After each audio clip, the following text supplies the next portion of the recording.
Alhamdulillah wassalatu wassalamu ala rasulillah wa ala alihi wa sahbihi wa man tabi'ahum bi ihsanin ila yaumidin amma ba'd.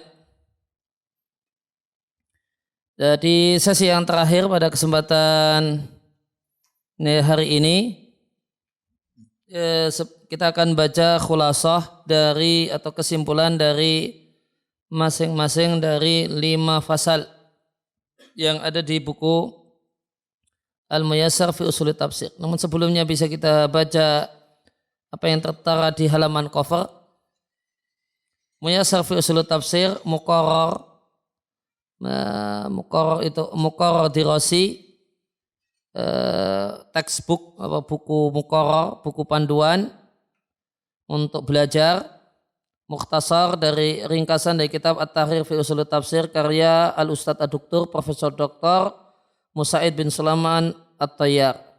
U'idda, buku Muyassar ini u'idda disiapkan li fi'atil mubtadi'ina, untuk kelompok pemula. Jadi ini untuk pelajaran bagi pemula min thalabatil ilmi, dari para penuntut ilmu yang ingin tahu, ingin belajar ilmu usul tafsir. Nah, apa manfaat kita belajar ilmu usul tafsir dari kitab Al-Muyassar? Yang pertama, manfaatnya adalah belajar tawadhu, ya, dan kerendahan hati.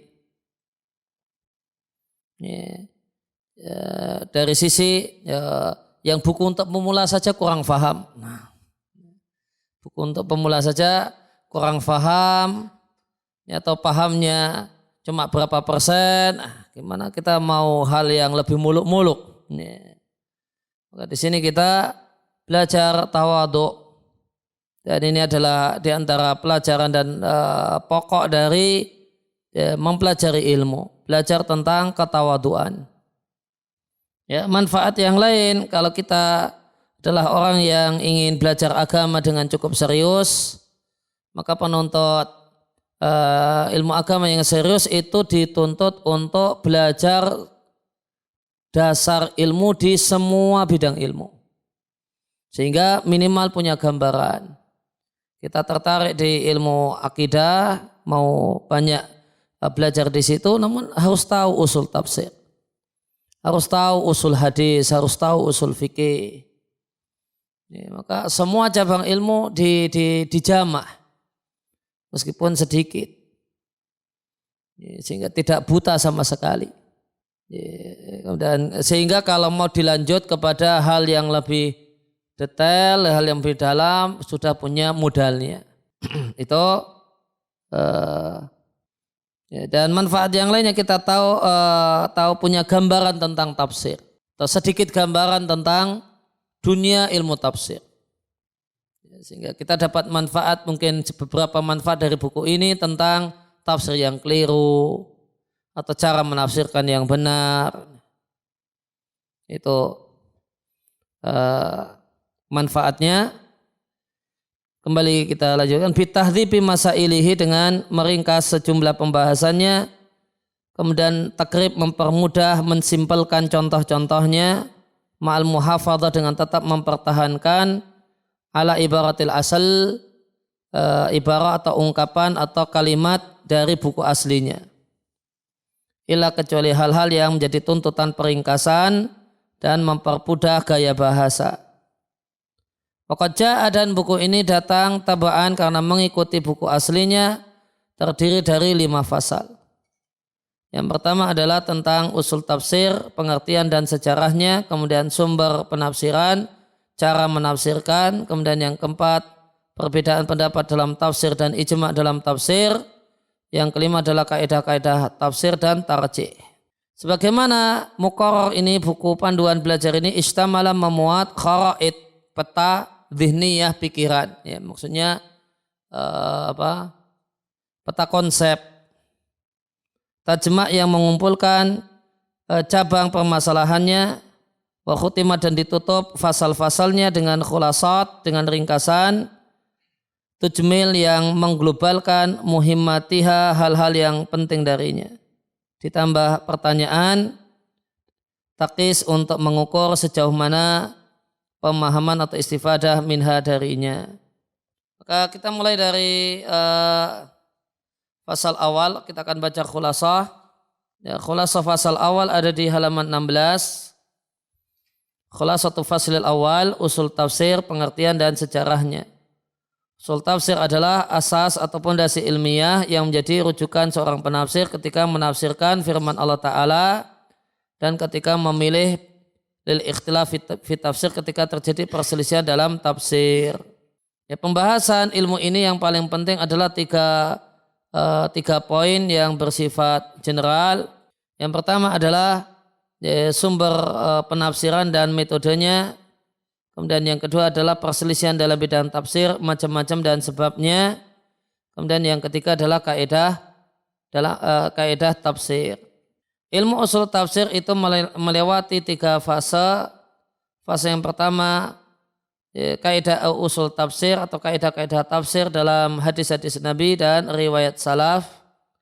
Fase yang kedua, marhalah fase at-tadwin, pembukuan namun dimni, tidak langsung berserakan di buku-buku tafsir, muqaddimah sebagian ahli tafsir dan buku ulumul Quran, demikian juga buku-buku usul fikih.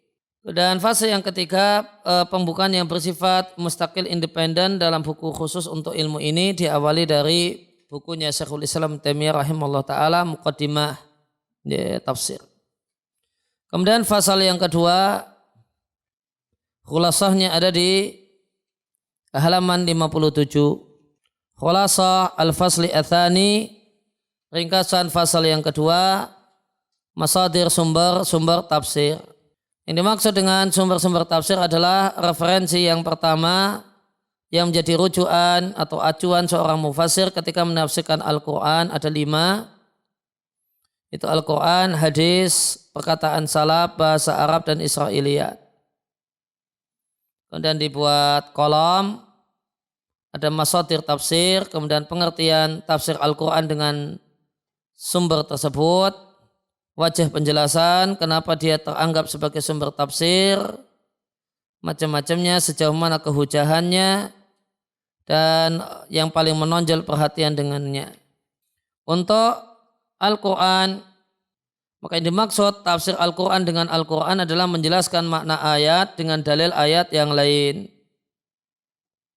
Alasannya, dalil syar'i bahasanya Rasulullah SAW menggunakan metode ini, dalil akli, karena penutur itu lebih mengetahui maksud kalimat yang dia sampaikan. Macam-macamnya, menjelaskan lafadz yang ada di satu ayat dengan ayat yang lain. Yang kedua, mengkhususkan yang am, mentakyid yang mutlak.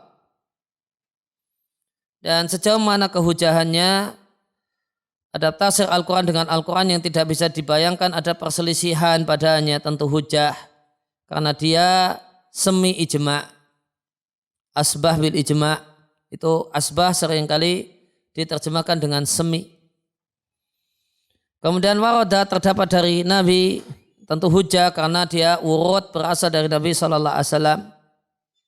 Kemudian tafsir seorang penafsir maka bukan hujah karena dia bersandar pada ijtihad.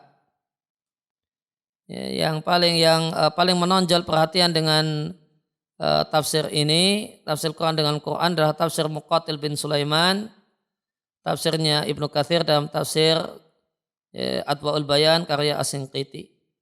Kemudian sumber yang kedua adalah hadis, terbagi menjadi 2, yaitu tafsir Nabawi.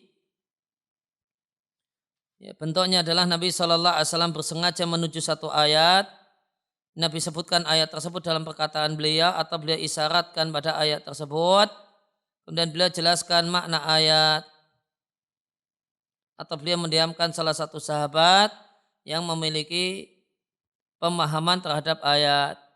Ya, kenapa dia ada di sumber? Karena Allah memerintahkan Rasulnya menjelaskan Al-Quran kepada manusia dalam firman-Nya, kami wa anzalna ilaika dzikra litubayyana linnasi ma nuzila ilaihim. Dan sunnah secara global itu menjelaskan muwaddihatun li ammatil Quran, menjelaskan li'ammatil Quran, umumnya Al-Quran, dan mensarah menjelaskan lahu Al-Quran. Bentuknya adalah hadis mentaksis yang am, menjelaskan yang global, dan menjelaskan yang membingungkan. Sejauh mana kehujahannya, hujah tanpa diperselisihkan.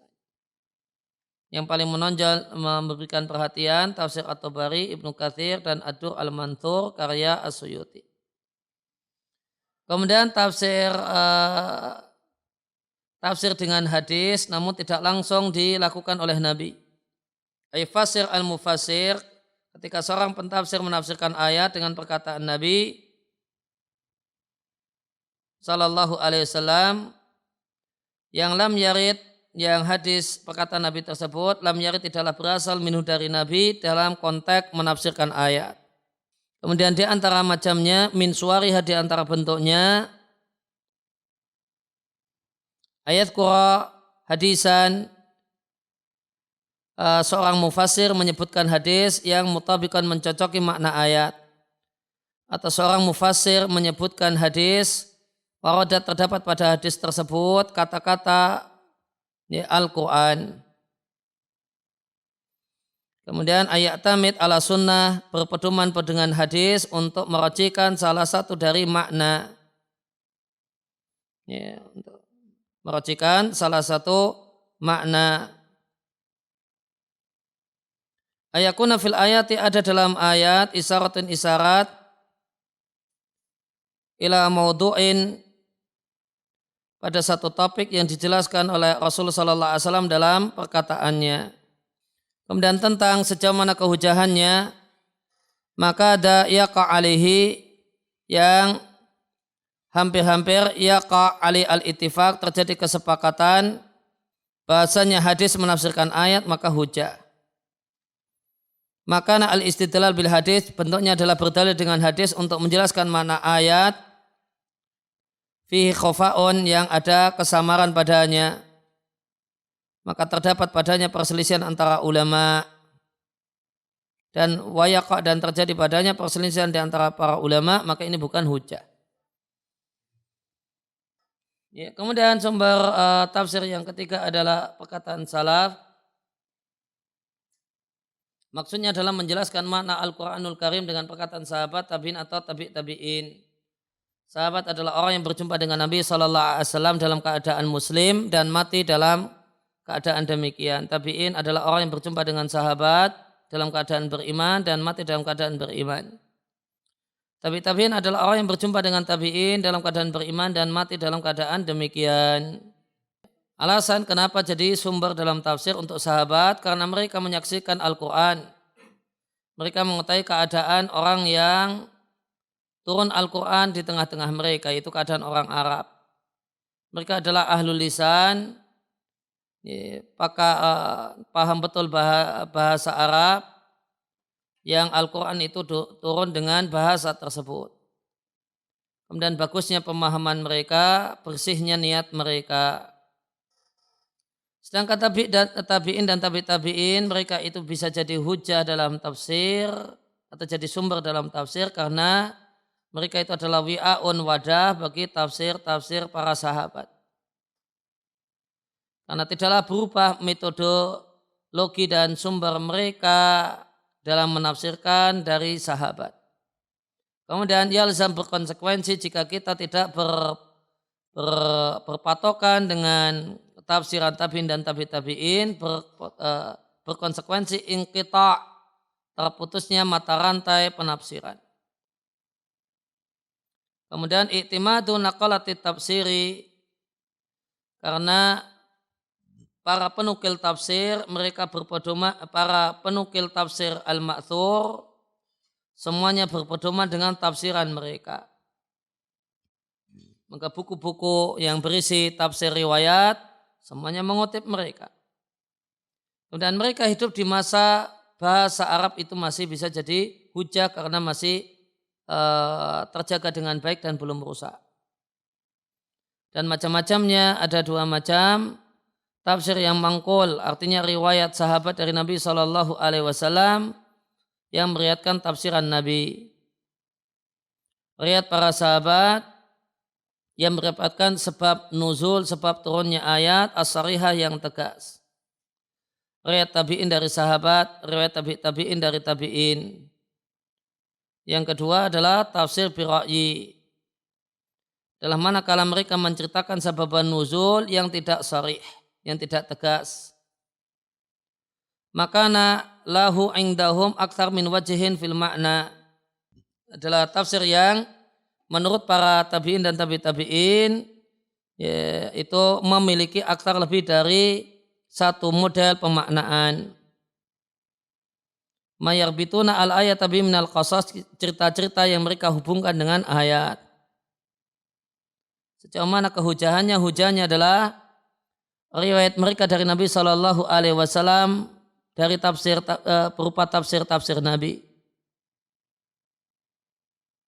Ya, maka ini jadi hujah. Yang bisa jadi hujah ada 3 riwayat mereka dari Nabi berupa tafsir Nabi. Kemudian yang kedua mereka meriwayatkan sababun nuzul yang tegas. Yang ketiga adalah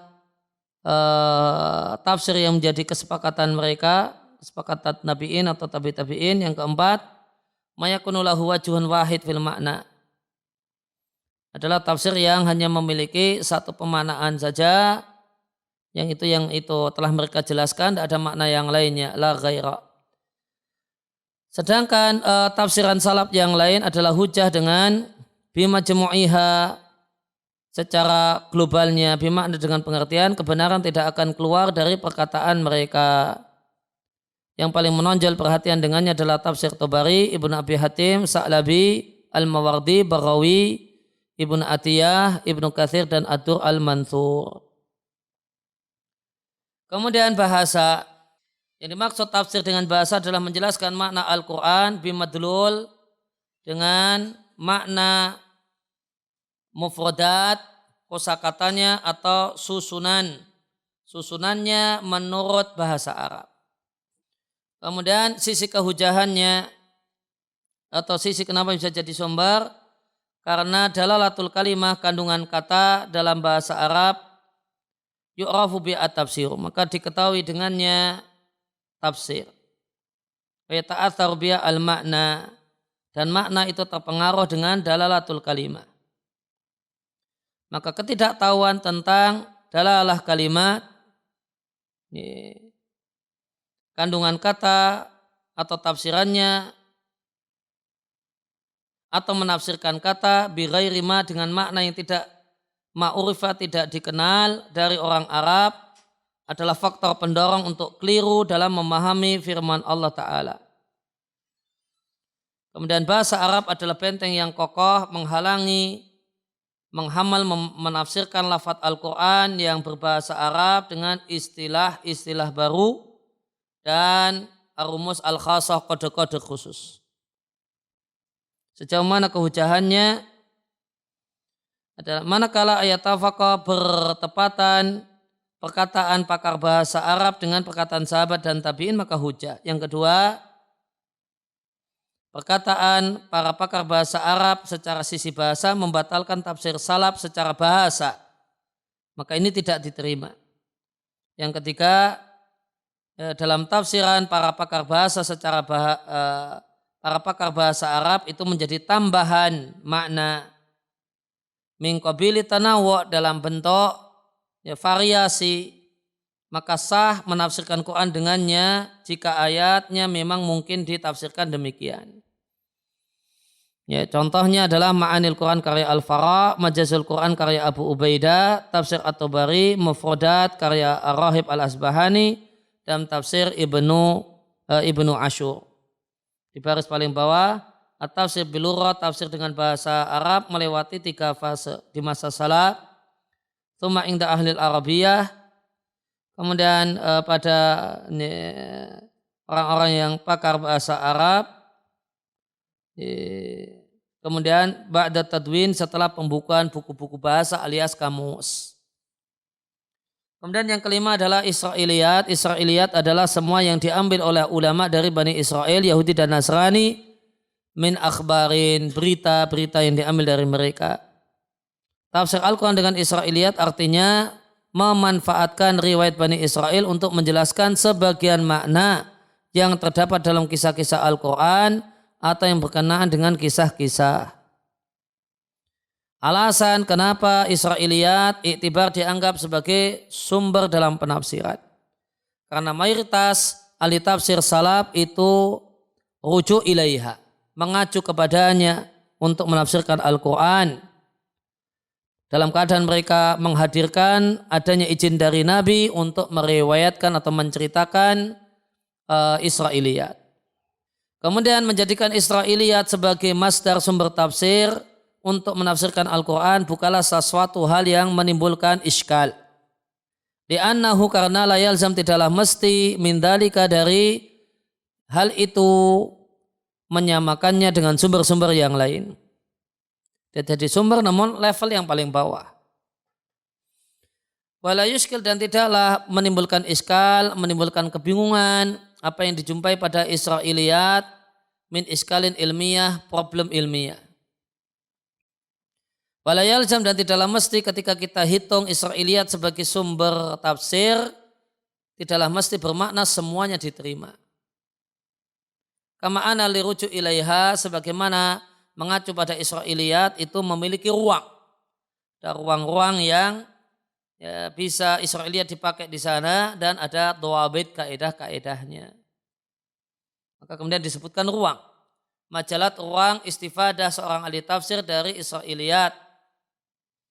Yang pertama adalah mengarahkan ayat kepada makna yang memungkinkan dikandung oleh ayat. Yang kedua adalah mengetahui sebab kisah Israiliyat, menentukan sesuatu yang disamarkan, merinci kisah yang dibuat global. Dua bait kaidah tafsir Al-Quran dengan Israiliyat harus mencocoki sejalan dengan kitabullah. Kemudian berita Israiliyat tidaklah ditolak oleh khobarun anil maksum.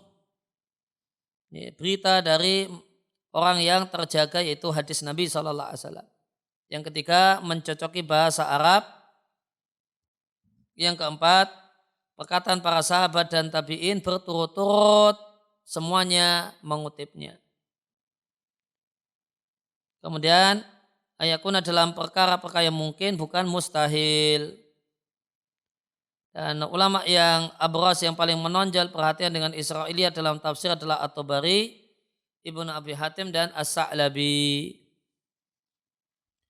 Kemudian bab yang ketiga atau fasal yang ketiga, cara menafsirkan Al-Quran.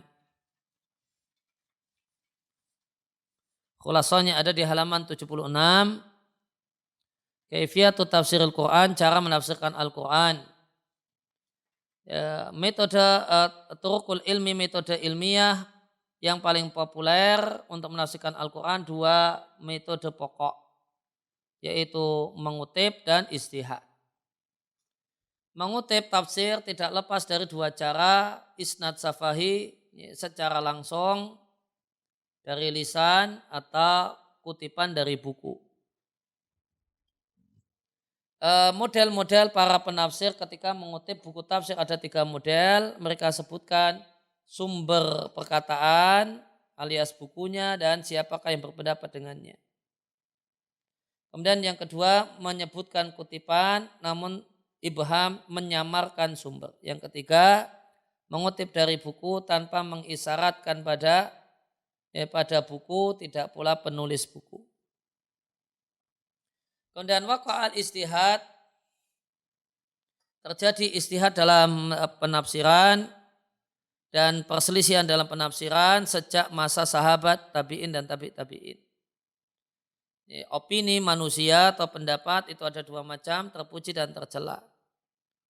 Pendapat atau opini yang terpuji adalah yang berdasarkan ilmu atau sangkaan kuat. Wawaladi inilah pendapat yang ada di 3 generasi salaf. Pendapat yang tercela adalah alladzi yakunu an jahlin, berdasarkan kebodohan atau tendensi. Dan ini satu hal yang haram, adalah yang Allah sebutkan dalam firman Allah Ta'ala di surat Al-A'raf ayat yang ke-33.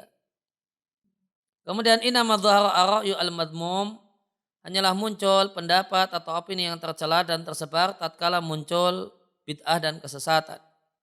Karena mereka ahli bid'ah meyakini satu pendapat, tsumma kemudian yakunu lahum, kemudian mereka ahli bid'ah, sikap mereka terhadap teks Al-Quran adalah dua sikap. Yang pertama, mengingkari kandungan lahiriah dari Al-Quran yang menyelisihi aliran mereka atau madhabnya. Yang kedua, menghamal menafsirkan makna sebagaimana yang mereka yakini. Wa ilam yakun yuradu bihi al-makna, meskipun tidaklah makna yang diinginkan dengannya adalah sebagaimana yang menjadi pendapat mereka. Kemudian istihad dalam tafsir setelah masa sahabat, tabi'in dan tabi'in, itu ada dua macam. Yang pertama bitakhayyur, milih-milih di antara pendapat salaf dan mentarjih, memilih yang kuat di antaranya. Yang kedua, seorang mufassir mendatangkan satu pendapat baru yang mereka belum mendahuluinya. Kemudian ilmu yang diperlukan oleh seorang yang mau melakukan penafsiran dengan pendapat dan opini ada 6 ilmu. Tafsir nabawi yang langsung, sebab nuzul langsung, dan kisah-kisah ayat yang kisah ini mempengaruhi tafsir. Kemudian yang ketiga tafsir dari salaf dan makna kosakata kata-kata Al-Quran, hukum syar'i yang dibicarakan oleh ayat sama dengan fikih ayat, nasikh dan mansukh berdasarkan istilah salaf bukan istilah mutaakhirin. Kemudian fasal yang keempat, ulasannya ada di halaman 100 dan 101. Al-ikhtilaf, perselisihan dalam tafsir dan ijma' dalam tafsir. Min abras, di antara yang paling menonjol sebab perselisihan dalam tafsir adalah karena istirak al-lughawi atau kata-kata mustarak. Perselisihan dalam masalah mengembalikan dhamir, kata ganti. Dzikul wasfi al-muhtamil, disebutkannya satu sifat yang dimungkinkan menjadi sifat bagi lebih dari satu pemilik sifat. Kemudian perbedaan sumber yang menjadi patokan dalam penafsiran. Kemudian al-ikhtilaf, perselisihan dalam mengkaitkan ayat dengan ayat yang lain. Kemudian perselisihan dalam tafsir bin nadar dengan melihat at-tanafi, saling meniadakan antara tafsir ataukah tidak, antara tafasir berbagai macam tafsir yang beraneka ragam. Ini pembagian versi Ibnu Taimiyah. Maka ada dua macam, dua kategori besar. Yang pertama perselisihan kontradiktif. Yang kedua perselisihan variatif. Perselisihan variatif ada dua macam. Mayakunu adal kaulaini, salah satu dari dua penafsiran itu semakna dengan penafsiran yang kedua, cuma kalimatnya yang beda. Yang kedua, makna yang satu berbeda dengan makna yang lain, akan tapi tidak saling meniadakan. Nah, ini ada 4 macam. Kemudian perbedaan dengan melihat berbilangnya makna ataukah tidak terbagi menjadi 2 macam. Yang pertama perbedaan yang tarji'u fi al-aqwal al-madhkurah, pendapat-pendapat yang ada itu intinya adalah maknanya sama, pesannya sama. Yang kedua perbedaan yang berbagai macam pendapat itu tarji'u kembali kepada ternyata memang ada beberapa makna. Perbedaan yang segala macam pendapat itu intinya adalah sama saja, yang jarju tercakup di bawahnya 4 macam perbedaan. Pertama adalah sejumlah pendapat tafsir yang teranggap sekedar memberikan contoh untuk lafadz yang am. Kemudian mengungkapkan satu kata dengan menyebutkan sebagian maknanya. Yang ketiga, mengungkapkan satu kata dengan konsekuensinya. Nah, ini namanya berarti dalalah iltizam, yang sebelumnya dalalah tadammun. Sebelumnya contoh.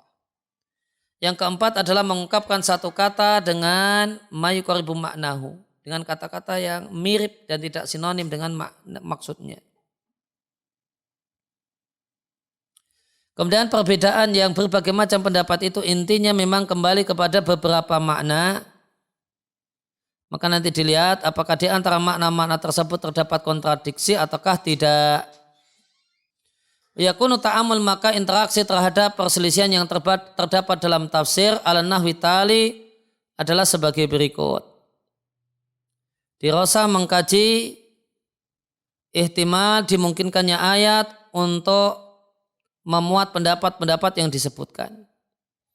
An-nadhar fi, mentelaah apakah itu perbedaan variatif ataukah kontradiktif, kemudian menyebutkan sebab perselisihan, kemudian mentarjih dengan salah satu kaidah-kaidah tarjih. Ini berarti langkah ini. Yang pertama, ayat ini bisa memuat semua pendapat ini ataukah tidak. Ya, kalau bisa. Kemudian yang kedua, ini kalau bisa ini tadad ataukah kontradiktif ataukah variatif? Tadad, kontradiktif. Kenapa mereka berselisih? Apa sebab akar permasalahannya? Kemudian tarjih. Kemudian ijma' dalam tafsir adalah kesepakatan para ahli tafsir umat Islam di satu masa untuk makna satu ayat atau beberapa ayat dari Al-Quran. Ijma' dalam tafsir itu hujjah. Dan waqad kana al-a'imah al-a'lam, para imam, para tokoh mereka sepakat atau mereka yakifuna berhenti bersama ijma', tidak melanggarnya. Ijma' ada dua macam. Yang pertama ijma' yang tegas dalam kata-kata dan pesannya. Yang kedua adalah ijma'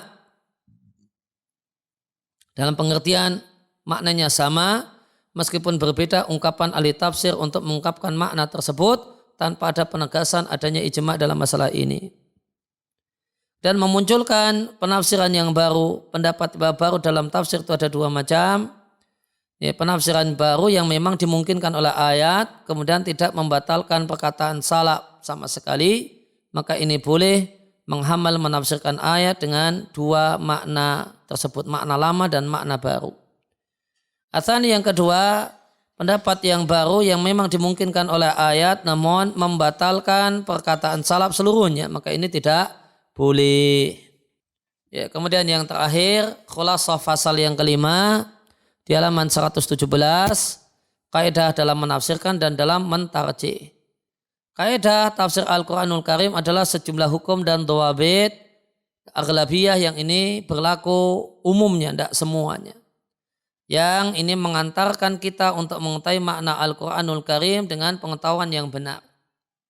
Contoh kaidah tafsir, tidak boleh menafsirkan lafaz Al-Quran dengan makna yang tidak dikenal oleh orang Arab dalam bahasa mereka. Semua yang disamarkan tidak dijelaskan oleh Al-Quran, maka tidak ada faedah untuk mengetahui makna. Ya, maka tidak ada faedah, tata menjadi dampak ala dzikrihi, menyebutkannya jika itu disebutkan. Kemudian membuang muta'allaq yang menjadi sasaran kata kerja itu yufidu, menunjukkan takmimal makna. Maknanya umum, namun umum cocok dengannya, yang selaras dengannya.